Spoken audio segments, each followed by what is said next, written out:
Isang mapagpalang araw sa atin lahat mga idol. Ito, ilalabas natin tong mga alaga natin para pakainin sa labas dahil tuloy-tuloy yung ulan mga idol dito sa amin. Ilang araw na, linggo na, hindi lang araw. Ayan o, andyan sila o. Sumasama sila mga idol. Yan. Yan o. Yan. Yan, dito na sila mga idol. Sa bukid. Kasi dito medyo sobra-sobra na yung tubig, nasisira yung mga damo mga idol. Yan. Yan na sila mga idol. Oh. Yan. Bago natin umpisaan yung trabaho natin dyan sa kulungan nila dahil lalagyan natin ng net. Bago natin umpisaan yung gagawin natin, kakain muna sila dito sa labas mga idol. At ayan, kukuha siguro si Mrs. ng kangkong. Ayan, puntahan muna natin si Mrs. mga idol habang kumakain itong mga alaga natin ng damo. Ayan. Tulungan natin kukuha ng kangkong. Ayan, ayan yung tanim natin na palay. Itong mga alaga natin, dyan ang tambay kasi nila, lalo na yung mga pato dahil maraming kuhol. Ayan, ayan. Tutulungan ko muna si Mrs. na kukuha ng kangkong mga idol. Kumakain na yung mga alaga natin dito sa bukid. Ayan. At ayan na rin si Mrs. na nangunguha ng kangkong. Ayan o, nakalayo na yung mga alaga natin. Ayan. Sasamaan muna natin si Mrs. dito. Siya lang ang kukuha. Ayan, kuhol yung kinakain nila dyan mga idol. Kaya pinapakain ko sila dito. Kasi pag di natin ito babantayan, dyan sila pupunta mga idol. Iikot sila kasi hindi pa tapos yung net natin. Ayan o. Ayan. Kuhol. Mga insekto. Kinakain nila. Ayan yung mga iba. Andyan sa taas yung mga iba mga idol. Ayan. Kahit sa atin yung tanim dyan mga idol, sisirain pa rin pag di natin maiwasan na lahat sila pupunta dyan. Katatanim pa lang. Buti kung may 2 linggo na, okay na kahit tapak-tapakan na. Mas presko at mas masarap ang karne ng pato at saka manok kung organic ang kinakain mga idol. Ayan. Ayan sila. Ayan. Pero kailangan natin bantayan mga idol pag andito sila sa labas kasi may mga aso dito na marami gala. Paminsan-minsan nakakahuli sila.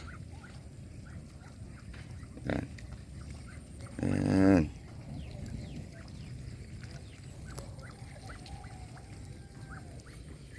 Di ka pa tapos manguha? Ha?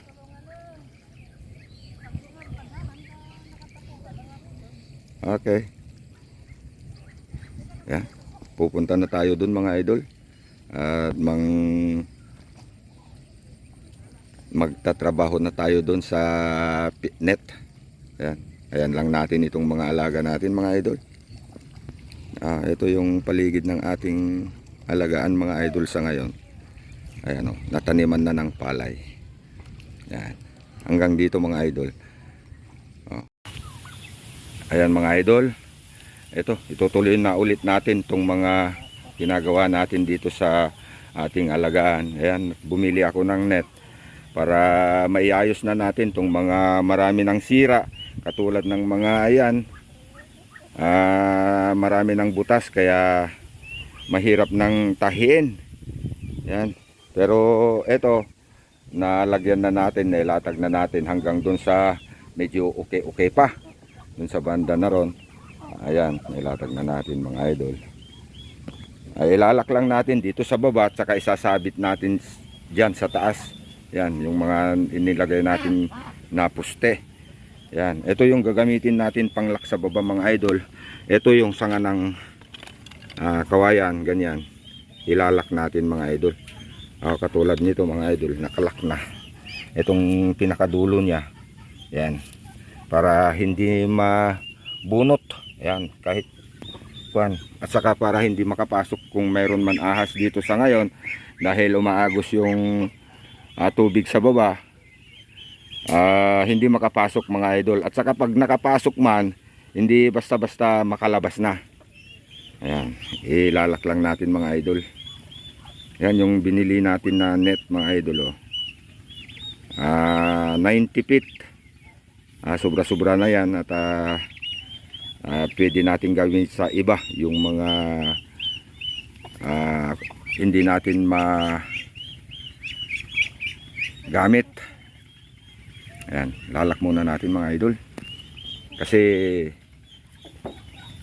pag kumunti na yung tubig dyan sa mga tanim natin na palay, delikado pag sabay-sabay silang pupunta.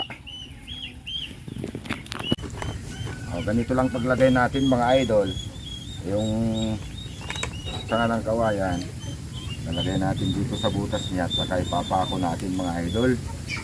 Ayan, ganyan. Hindi naman basta-basta mabubunot to kahit buwan, lakasan mo ba.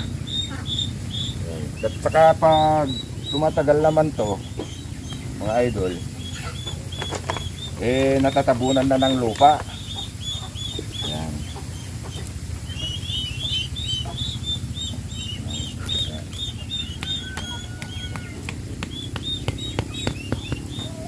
Saka dito sa banda rito, sasabit na natin yung isa. Ayan. Dito sa mga ganito, hilahin lang natin na ganyan mga idol.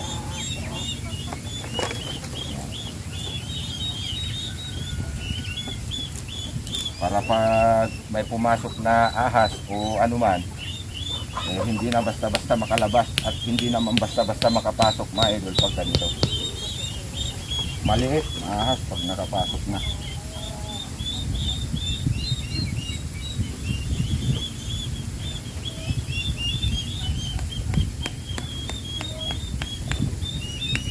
Ganyan lang mga idol.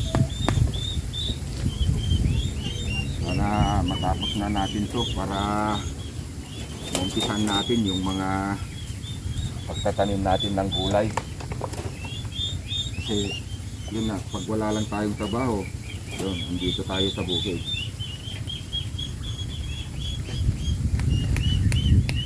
Kasi may trabaho naman tayo mga idol.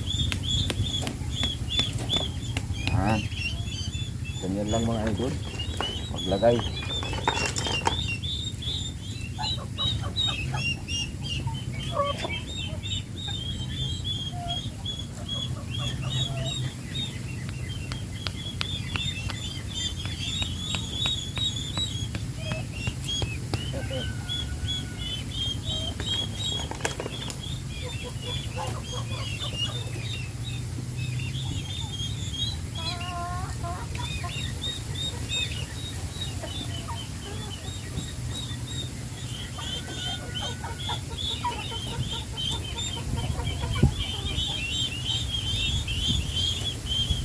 Ayan, bali ganyan mga idol ang itsura niya pag nailagay na natin.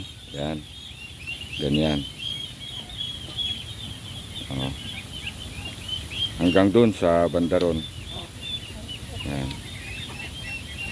Ayan mga idol, itutuloy lang natin.